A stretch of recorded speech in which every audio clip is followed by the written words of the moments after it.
పెద్ద వేదికగా జరిగిన ఫస్ట్ వన్డే మ్యాచ్లో మన టీమిండియా ఓడిపోయింది. ఆస్ట్రేలియా వాళ్ళు 7 వికెట్ల తేడాతో మ్యాచ్ గెలిచారు. అండ్ ఈ మ్యాచ్ అయితే చాలా ఫ్రస్ట్రేటింగ్ మ్యాచ్ అని చెప్పుకోవచ్చు, ఎస్పెషల్లీ మన టీమిండియా ఫ్యాన్స్కి. ఎందుకంటే ఫ్యాన్స్ అంతా రోకో కంబ్యాక్ కోసం చాలా యాంటిసిపేట్ చేశారు, బట్ వాళ్ళిద్దరూ తొందరగా అవుట్ అయిపోయారు. అండ్ దెన్ ఆ తర్వాత చూసుకుంటే రెయిన్ బ్రేక్స్ చాలా డిస్కస్టింగ్. 1 కాదు 2 కాదు, ఏకంగా 4 రెయిన్ బ్రేక్స్ వచ్చాయి. అండ్ వీటి వల్ల అయితే వన్డే మ్యాచ్ కాస్త ఆల్మోస్ట్ T20 మ్యాచ్లోనే మారిపోయింది. ఫస్ట్ వన్డే మ్యాచ్లో అయితే ఆల్మోస్ట్ మనం ప్రివ్యూలో యాంటిసిపేట్ చేసినట్టే జరిగింది. అంటే మన టీమిండియాకి ఆస్ట్రేలియా వాళ్ళ మీద మ్యాచ్లు గెలవడం అంత ఈజీ కాదనుకున్నాం, అండ్ అనుకున్నట్టే మన వాళ్ళు గెలవలేకపోయారు. At the same time Rohit Sharma Virat కోహ్లీకి కూడా ఈ మ్యాచ్ అంత ఈజీగా ఉండదనుకున్నాం, అండ్ అనుకున్నట్టే వాళ్ళ బ్యాటింగ్ చాలా రస్టీగా కనిపించింది. ఈ మ్యాచ్లో అయితే ఆస్ట్రేలియా టీం టాస్ గెలిచి ముందుగా ఫీల్డింగ్ తీసుకున్నారు. అండ్ ఇక్కడే మన టీమిండియాకి కాస్త ఎదురు దెబ్బ తగిలిందని చెప్పుకోవచ్చు. ఎందుకంటే మన వాళ్ళు టాస్ గెలిస్తే ముందుగా ఫీల్డింగ్ చేసే వాళ్ళమని గిల్ చెప్పాడు. మెయిన్లీ మన వాళ్ళ ఆట తీరు చూసుకుంటే ముందు బ్యాటింగ్ చేసేదానికంటే ఫీల్డింగ్ చేయడానికి ఎక్కువ ప్రిపేర్ అయినట్టు అనిపించింది. సో టాస్ ఓడిపోవడం అయితే ఖచ్చితంగా మనకి బ్యాక్ ఫైర్ అయింది. బట్ స్టిల్ గుడ్ థింగ్ ఏంటంటే మన వాళ్ళు బ్యాటింగ్ స్టార్ట్ చేసే టైంకి సన్ బయటకు వచ్చాడు, అంటే ఓవర్కాస్ట్ కండిషన్స్ లేవు. దీంతో మన వాళ్ళకి కాస్త జాగ్రత్తగా ఉంటే సరిపోయేది. But Australia top class bowlers on the spot నిజంగా మైండ్ బ్లోయింగ్ బౌలింగ్ చేశారు.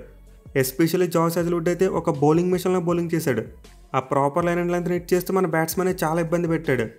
సో స్టార్టింగ్ ఓవర్లో చూసుకుంటే స్టార్క్ బౌలింగ్ కాస్త 32 ఉంది. ఈవెన్ రోహిత్ శర్మ కూడా ఒక పెద్ద షాట్కి ట్రై చేశాడు, బట్ అది కనెక్ట్ అవ్వలేదు. కానీ జాస్ హేజల్వుడ్ బౌలింగ్ చూసుకుంటే మాత్రం కంప్లీట్లీ డిఫరెంట్. ఆ హార్డ్ లెంత్ని కన్సిస్టెంట్గా హిట్ చేశాడు. దీనివల్ల మన హిట్ మ్యాన్ రోహిత్ శర్మ అంత కంఫర్టబుల్గా కనిపించలేదు. అట్ ది సేమ్ టైం అతను అవుట్ అయిన బాల్ చూసుకుంటే ఎక్స్ట్రా బౌన్స్ అయింది.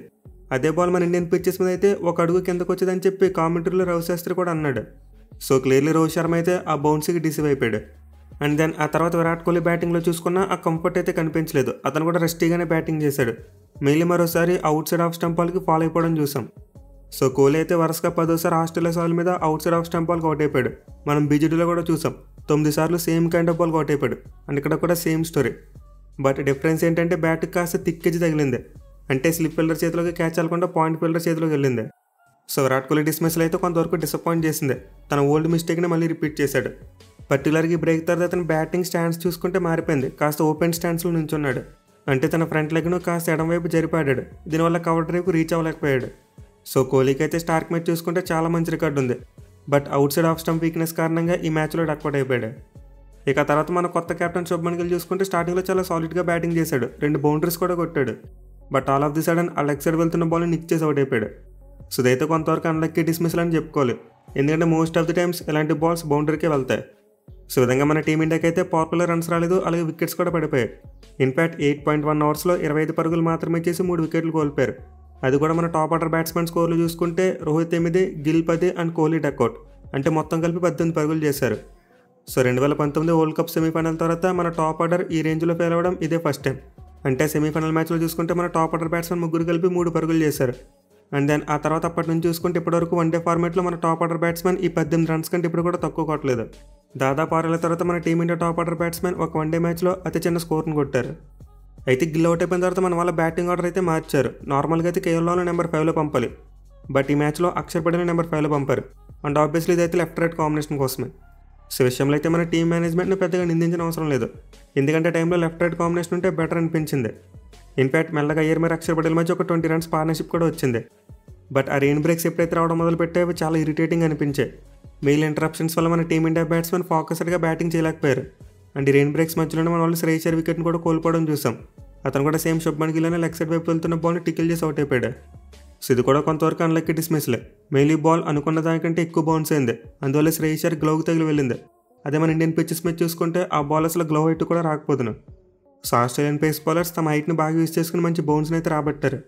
మెయిన్లీ వాళ్ళ కెప్టెన్ మిచెల్ మార్ష్ని మెచ్చుకోవాలి. అతను కంటిన్యూస్గా హేజల్వుడ్ చేత బౌలింగ్ చేయించాడు, అలాగే స్టార్ కూడా ఒక లాంగ్ స్పెల్ ఇచ్చాడు. మెయిన్గా రెయిన్ బ్రేక్స్ రావడం వల్ల అయితే వాళ్ళకి ఎనర్జీని రీగెయిన్ చేసుకోవడానికి టైం దొరికింది. So definitely Australia pace bowlers అయితే కొత్త బాల్తో అద్భుతమైన బౌలింగ్ చేశారు. But to be frank, Gill Iyer వీళ్ళిద్దరు ఎవరొకరికి లెక్క కలిసి వచ్చి ఉంటే బాగుండేది. అంటే లెగ్ సైడ్ బాల్స్కి అవుట్ కాకుండా ఉంటే మన టీమిండియాకి ఇంకా బెటర్ స్కోర్ వచ్చి ఉండేది. ఎనివే ఈ రెయిన్ బ్రేక్స్ కారణంగా మ్యాచ్ యొక్క సైజ్ అయితే తగ్గిపోతూ వచ్చింది. ముందు 49 అవర్స్ మ్యాచ్ అన్నారు, బట్ ఆ తర్వాత మళ్ళీ చూసుకుంటే 35 అవర్స్ గేమ్గా మారింది. అండ్ దెన్ 32 అవర్స్, చివరికి 26 అవర్స్ గేమ్గా పెట్టారు. సో విధంగా రెయిన్ కారణంగా మొత్తం 48 ఓవర్లు ఆటపోయింది. దీంతో మన టీమిండియాకి ఈ మ్యాచ్లో ఇంకా కోలుకునే ఛాన్స్ రాలేదు. అంటే ఒక పాయింట్ ఆఫ్ టైంలో చూసుకుంటే మన టీమిండియా 45 for 4, అది కూడా గేమ్ 13.2 అవర్స్ మాత్రమే జరిగింది. దీంతో ఆబ్వియస్లీ మన టీమిండియా బ్యాట్స్మెన్ క్రీజ్లో సెట్ అవ్వడానికి టైం తీసుకుంటారు. అండ్ అక్షర్ పటేల్ రాహుల్ ఎగ్జాక్ట్లీ అదే చేశారు. కానీ రెయిన్ బ్రేక్స్ వల్ల మ్యాచ్ సైజ్ అనూహ్యంగా తగ్గిపోయింది. దీంతో నెక్స్ట్ టైం వచ్చి రాగానే యాక్సలరేట్ చేయవలసిన పరిస్థితి ఏర్పడింది. అదే ఫుల్ మ్యాచ్ కనుక జరుగుంటే మన బ్యాట్స్మెన్ దగ్గర నుంచి ఇంకా బెటర్ బ్యాటింగ్ ఎఫర్ట్ చూసుండే వాళ్ళం. అంటే కాస్త టైం తీసుకునే సెట్లో స్కోర్ పెట్టి మీద కాస్త కాంపిటేటివ్ స్కోర్ పెట్టుండేవారు. బట్ ఏదో ఆ రెయిన్ బ్రేక్స్ తర్వాత అక్షర్ పటేల్ మరి కేఎల్ రాహుల్ ఇద్దరు కూడా మంచిగానే బ్యాటింగ్ చేశారు. మేల్ Axar Patel back to back boundaries కొట్టే మొమెంటం తీసుకొచ్చే ప్రయత్నం చేశాడు. అండ్ దెన్ కేఎల్ రాహుల్ చూసుకుంటే ఒక ఓవర్లో 2 సిక్స్లు కొట్టడం చూసాం. సో మొత్తం మీద మన టీమిండియాకి అయితే లిటిల్ బిట్ మొమెంటం దొరికినట్టే కనిపించింది. పర్టికులర్గా కేఎల్ రాహుల్ చాలా మంచి మూడ్లో కనిపించాడు. కానీ ఆస్ట్రేలియా స్పిన్నర్ మ్యాథ్యూ కుహన్మ్యాన్ మన టీమిండియా బ్యాట్స్మెన్ యొక్క మొమెంటం ఎప్పటికప్పుడు బ్రేక్ చేస్తూనే ఉన్నాడు. తను బౌలింగ్కి వచ్చిన ప్రతిసారి కూడా బౌండరీ ఇవ్వకుండా బౌలింగ్ చేశాడు. సో ఎండ్లో చూసుకుంటే మన వాళ్ళు మిచ్చోవన్ బౌలింగ్లో బౌండరీస్ కొట్టారు. And then KL Rahul Matthew షాట్ని అటాక్ చేసి 2 సిక్స్లు కొట్టాడు. అలాగే తర్వాత నాథన్ ఎల్లిస్ బౌలింగ్లో కూడా బౌండరీస్ వచ్చాయి. కానీ మ్యాథ్యూ కుహన్మ్యాన్ బౌలింగ్లో చూసుకుంటే మాత్రం తను వేసిన ఫస్ట్ 3 ఓవర్స్లో ఒక్క బౌండరీ కూడా రాలేదు మనకి. దీనివల్ల మన టీమిండియాకి మొమెంటం క్యారీ అవ్వలేదు. మెయిన్లీ తను చాలా ఇంటెలిజెంట్గా బౌలింగ్ చేశాడు. కేఎల్ రాహుల్ స్టెప్ అవుట్ అయిన ప్రతిసారి కూడా లెంత్ను వెనక్కి లాగేవాడు. అంటే ఫుల్లర్ లెంత్లో బాల్ వేయకుండా షార్ట్ ఆఫ్ లెంత్లో వేసేవాడు. దీంతో కేఎల్ రాహుల్ ట్యాప్ చేయడం తప్ప వేరే ఆప్షన్ ఉండేది కాదు. సో డెఫినెట్లీ మన బ్యాట్స్మెన్కి అయితే Kuhnemann bowling out of the syllabus వచ్చింది. అట్ ది సేమ్ టైం మన వాళ్ళు ఒక మిస్టేక్ కూడా చేశారు. అక్షర్ పటేల్ అవుట్ అయిపోయిన తర్వాత సుందర్ని బ్యాటింగ్ పంపారు. అండ్ ఇక్కడ కూడా ఆబ్వియస్లీ లెఫ్ట్ రైట్ కాంబినేషన్ కోసమే. బట్ ఇది సరైన సమయం కాదు. ఎందుకంటే అక్షర్ పటేల్ అవుట్ అయ్యేసరికి ఆస్ట్రేలియా స్పిన్నర్స్ బౌలింగ్ చేస్తున్నారు. దీంతో ఆ టైంలో మన వాళ్ళు నితీష్ కుమార్ రెడ్డిని పంపుంటే బాగుండేది. ఎందుకంటే సుందర్తో కంపేర్ చేసుకుంటే రెడ్డి స్పిన్ బౌలింగ్ని బాగా ఆడతాడు. వేరేస్ వాషింగ్టన్ సుందర్ ఫాస్ట్ బౌలర్స్ని బాగా ఆడతాడు. ఎస్పెషల్లీ అతను ఒక స్ట్రోక్ మేకర్. అదే నితీష్ కుమార్ రెడ్డి చూసుకుంటే పవర్ ఉపయోగించి కొడతాడు. ఎందుకంటే మనం లాస్ట్ ఓవర్లో అదే చూసాం. కుహన్మ్యాన్ ఫస్ట్ 3 ఓవర్స్లో బౌండరీ ఇవ్వకుండా బౌలింగ్ చేశాడు. కానీ లాస్ట్ ఓవర్లో నితీష్ కుమార్ రెడ్డి అతని 2 సిక్స్లు కొట్టాడు. సో క్లియర్లీ మన వాళ్ళైతే చిన్న ట్రిక్ని మిస్ అయ్యారు. ముందు నితీష్ కుమార్ రెడ్డిని పంపి తర్వాత సుందర్ని పంపుంటే మన స్కోర్ ఇంకా పెరిగేది. ఎస్పెషల్లీ సుందర్ కుహన్మ్యాన్ బౌలింగ్ ఆడేందుకు చాలా తడబడ్డాడు. బట్ ఎనివే చివరిలో నితీష్ కుమార్ రెడ్డి అయితే మన టీమిండియాకు కాస్త రెస్పెక్టబుల్ టోటల్ అందించాడు. అంటే మన టీమిండియా స్కోర్ ఆ 130 మార్క్ దాటేలా చేశాడు. పర్టికులర్గా చివరిలో చూసుకుంటే అతను కొట్టిన 2 సిక్స్లు చూసాం, చాలా పవర్తో కొట్టాడు. సో మన టీమిండియా అయితే మొత్తం 9 వికెట్లు కోల్పోయి 136 రన్స్ అయితే కొట్టారు. కానీ ఆస్ట్రేలియా టీం టార్గెట్ చూసుకుంటే 131 చేశారు. అంటే మన టీమిండియా కొట్టిన దానికంటే 6 పరుగులు తగ్గించి టార్గెట్ ఇచ్చారు. సో ఇక్కడ క్లియర్లీ మన వాళ్ళు ఎర్లీగా వికెట్స్ కోల్పోవడం బాగా బ్యాక్ ఫైర్ అయింది. అంటే డీలెస్ రూల్స్ ప్రకారం చూసుకుంటే ఓవర్స్ కంటే వికెట్స్ అనేవి చాలా ఇంపార్టెంట్. ఏ టీం ఎప్పుడైతే తమ చేతిలో ఎక్కువ వికెట్లు ఉంచుకుంటారో వాళ్ళకి చాలా అడ్వాంటేజ్గా మారుతుంది డిఎల్ఎస్. కానీ మన టీమిండియా చూసుకుంటే రెయిన్ బ్రేక్స్ వచ్చే టైంకి 4 వికెట్లు కోల్పోయింది.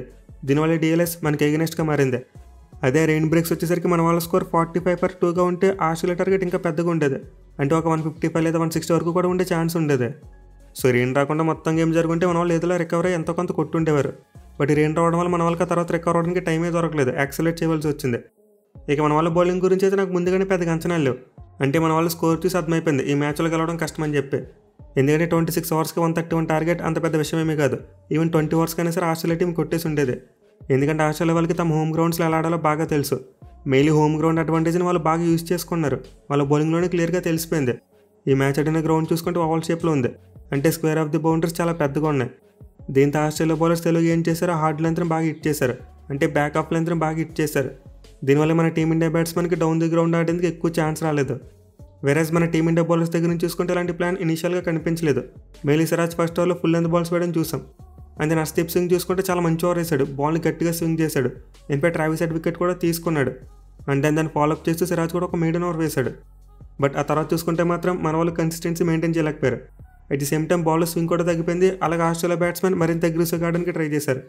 ఎస్పెషల్లీ స్టార్టింగ్లో మిచెల్ మార్ష్ అయితే చాలా మంచి స్టార్ట్స్ కొట్టాడు. ఆ కవర్స్ పైన 6 కొట్టడం, అలాగే ఒక పుల్ షాట్ ద్వారా 6 కొట్టడం. సో అతనైతే చాలా అగ్రెసివ్ బ్యాటింగ్ చేశాడు. సో దీంతో ఆస్ట్రేలియా టీం అయితే రన్ రేట్ విషయంలో ఎక్కడ ఇబ్బంది పడలేదు. ఆల్మోస్ట్ 10 ఓవర్లో కూడా 5 కంటే ఎక్కువ రన్స్ వచ్చాయి. అట్ ది సేమ్ టైం మన టీమిండియా బౌలర్స్కి లక్ కూడా పెద్దగా కలిసి రాలేదని చెప్పుకోవచ్చు. ఎందుకంటే ఆస్ట్రేలియా బ్యాట్స్మెన్ చాలాసార్లు బీట్ అయ్యారు, అలాగే ఇన్సైడ్ వచ్చేసి చాలా తగిలాయి. మెయిల్ హర్షిత్ రాణా బౌలింగ్లో చూసాం, అతనైతే మెరుగ్గానే బౌలింగ్ చేశాడు. ఎస్పెషల్ ఆ పేస్ను బాగా మెయింటైన్ చేశాడు. బట్ అతని బౌలింగ్లో చూసుకుంటే చాలాసార్లు ఆస్ట్రేలియా బ్యాట్స్మెన్ ఇన్సైడ్ చేసినప్పటికీ అది వికెట్ల మీదకి వెళ్ళలేదు. అలాగే అవుట్ సైడ్ ఎడ్జెస్ తగిలి కూడా కొన్ని బౌండరీస్ వెళ్ళిపోవడం చూసాం. సో సమ్వాట్ మన బౌలర్స్ అయితే ఎంతో కొంత ఎఫర్ట్ పెట్టారు. బట్ మన వాళ్ళు డిఫెండ్ చేసుకోవడానికి అంత పెద్ద టోటల్ లేదు. At the same time bowlers rotation చూసుకుని అంత మంచిగా అనిపించలేదు. నితీష్ కుమార్ రెడ్డిని మన కెప్టెన్ శుభ్మన్ గిల్ చాలా లేట్గా బౌలింగ్ తీసుకొచ్చాడు. బట్ ఇనిషియల్గా గిల్ మంచి క్యాప్టెన్సీ కూడా చేయడం చూసాం. స్టార్టింగ్లో ట్రావిస్ హెడ్కి చాలా మంచి ప్లాన్ సెట్ చేశారు. అలాగే తర్వాత అక్షర్ పటేల్ బౌలింగ్ చేసినప్పుడు కూడా కొంతవరకు మంచిగానే ఫీల్డ్ సెట్స్ పెట్టారు. బట్ ముందు చెప్పినట్టు ఆస్ట్రేలియా బ్యాట్స్మెన్కి అడ్వాంటేజ్ ఉంది. ఈ గ్రౌండ్లో వాళ్ళకి ఎలా కొడితే రన్స్ వస్తాయో బాగా తెలుసు. మెయిన్గా కౌ కార్నర్స్ని బాగా టార్గెట్ చేశారు. అదే మన టీమిండియా బ్యాట్స్మెన్ చూసుకుంటే గ్రౌండ్ డైమెన్షన్స్కు సరిగ్గా అడ్జస్ట్ కాలేకపోయారు. సో మొత్తం మీద ఆస్ట్రేలియా టీం తమ హోమ్ అడ్వాంటేజ్ని బాగా యూజ్ చేసుకున్నారు. At the same time Mitchell Marsh కెప్టెన్గా చాలా మంచి నాకడాడని చెప్పుకోవాలి. స్టార్టింగ్లో అగ్రెసివ్గా అన్నప్పటికీ ఆ తర్వాత కామ్ అయిపోయాడు.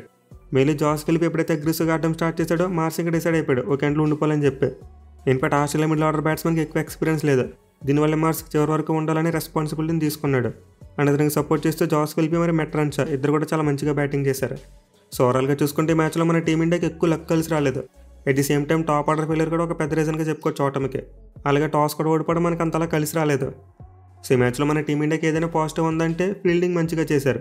గ్రౌండ్ ఫీల్డింగ్ బాగుంది, అలాగే క్యాచెస్ కూడా బాగా పెట్టారు. మళ్ళీ మొహమ్మద్ సిరాజ్ బౌండరీ లైన్ దగ్గర ఒక 6 రావడం చూసాం. అదైతే అవుట్ ఆఫ్ ది వరల్డ్, నిజంగా మైండ్ బ్లోయింగ్ వేలో స్టాప్ చేశాడు. బట్ అయినా బ్యాటింగ్ మరియు బౌలింగ్ విషయంలో మన వాళ్ళు ఇంకా కాస్త బెటర్గా పెర్ఫామ్ చేస్తుంటే బాగుండేది. పర్టికులర్గా బ్యాటింగ్ డిపార్ట్మెంట్ ఇంకా మంచిగా ఉంటే ఈ మ్యాచ్లో మన టీమిండియా ఆస్ట్రేలియాకి చాలా గట్టిగా కాంపిటీషన్ ఇచ్చిండేది. ఎనివే మన టీమిండియా అయితే 2025లో ఫస్ట్ టైం వన్డే మ్యాచ్ ఓడిపోయింది. అంటే ప్రీవియస్గా ఉన్న వాళ్ళు ఏడాది 8 వన్డే మ్యాచ్లు కూడా గెలిచేశారు. కానీ ఈ ఏడాది 9 వన్డే మ్యాచ్లో మాత్రం మన టీం ఓడిపోయింది. అండ్ ఆల్సో గిల్కి వన్డే ఫార్మాట్ క్యాప్టెన్సీ కూడా ఓటమితోనే స్టార్ట్ అయింది. ప్రీవియస్గా అతనికి T20 మరియు టెస్టులు కూడా ఓటమితోనే స్టార్ట్ అయ్యాయి. T20 క్యాప్టెన్సీ డెబ్యూలో మన వాళ్ళు జింబాబ్వే మీద మ్యాచ్ ఓడిపారు. అండ్ దెన్ టెస్ట్ క్యాప్టెన్సీ డెబ్యూలో చూసుకుంటే ఇంగ్లాండ్ మీద ఓడిపారు. ఇప్పుడు వన్డే క్యాప్టెన్సీ డెబ్యూలో ఆస్ట్రేలియా మీద ఓడిపారు. సో ప్రీవియస్గా విరాట్ కోహ్లీ క్యాప్టెన్గా డెబ్యూ చేసినప్పుడు కూడా మన వాళ్ళు 3 ఫార్మాట్స్లో ఓడిపారు. అండ్ ఎగ్జాక్ట్లీ ఇప్పుడు గిల్ కూడా సేమ్ అదే రిపీట్ అయింది. బట్ ఏమో ప్రీవియస్గా చూసుకుంటే గిల్ క్యాప్టెన్సీలో మన వాళ్ళు ఫస్ట్ మ్యాచ్ ఓడిపోయినప్పటికీ ఆ తర్వాత గెలిచారు. దీంతో సిరీస్లో కూడా కంబ్యాక్ చేయాలని కోరుకుందాం. మళ్ళీ మనకి second one day match door day match.